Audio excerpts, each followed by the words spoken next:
guilty, not guilty, 합리적 의심,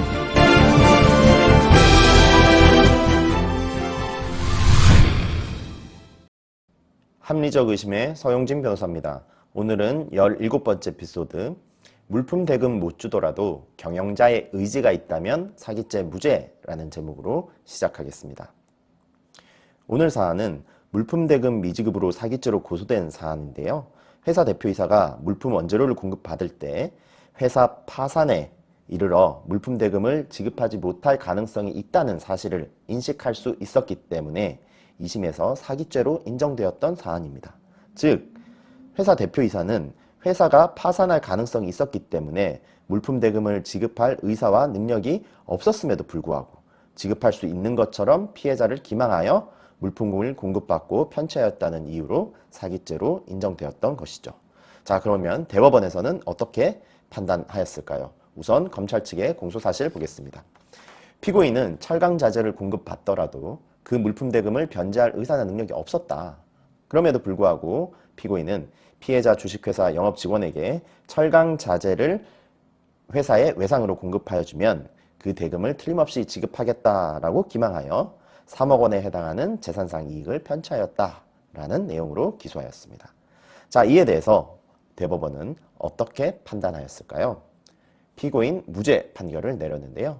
거래처와의 거래에서 기업 경영자가 파산할 가능성이 있어서 물대를 못 줄 수 있을 가능성을 알 수 있었더라도 그러한 사태를, 즉 파산 또는 지급불능, 물대를 지급 못하는 그 사태를 피할 수 있는 가능성이 있다고 대표가 믿고 그리고 물대 지급을 위해 노력할 의사가 있었다면 적어도 사기죄의 고의가 있었다고 단정할 수는 없다. 즉 사기죄 성립이 안 된다라고 판단을 했습니다. 자, 그럼 어떤 이유로 이와 같이 판단을 하였을까요? 자, 법원은 그 당시 피고인 대표이사의 영업활동 유무에 이 초점을 맞췄는데요.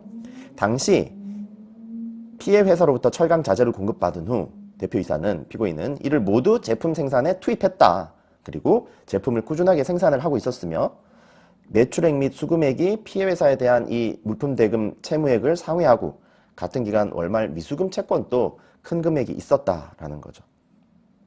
그리고 다른 여러 건의 공급 계약을 이행하고 있었고 거래처와 다른 또 공급 계약을 체결하는 등 지속적인 기업 활동을 하고 있었다라는 겁니다. 즉 정상적인 영업 활동을 했음에도 불구하고 단기적인 이 재무 상태 자금 사정으로 인해서 지급을 못한 것이지 당초부터 아예 이 변제 의사가 없으면서 물품 대금을 지급할 의사가 없으면서 피해자를 기망하여 철강 자재를 공급받은 게 아니다라는 거죠. 그래서 그 당시 이 피고인 회사의 영업 활동이 있었느냐, 정상적인 기업 활동을 했느냐 여부가 굉장히 중요하다라는 거죠.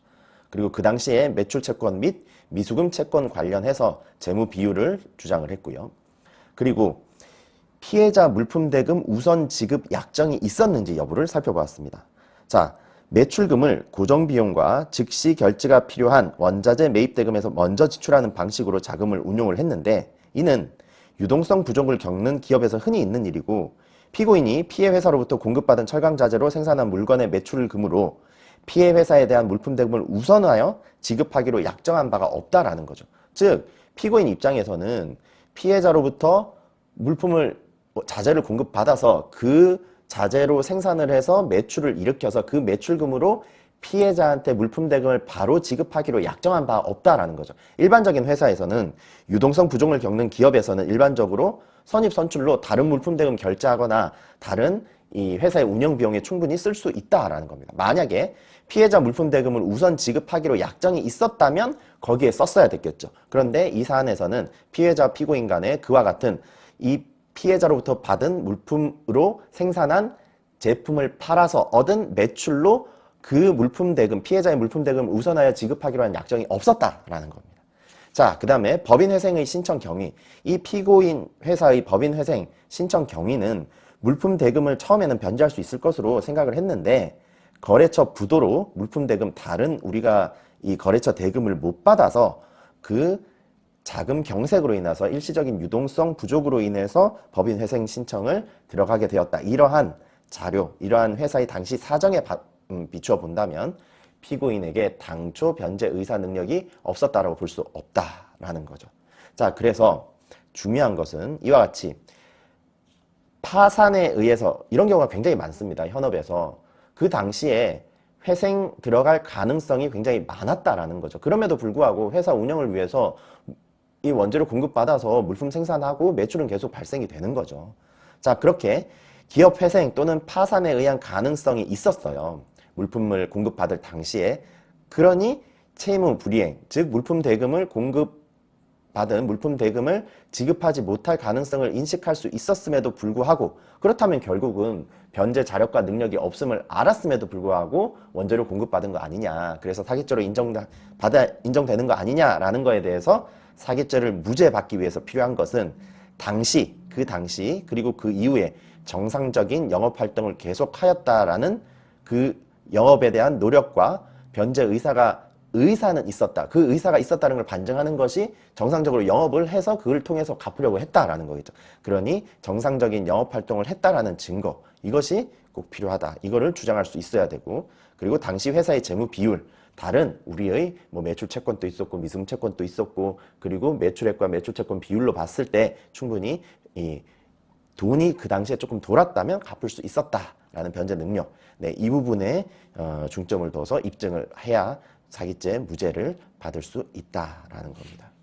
자, 오늘은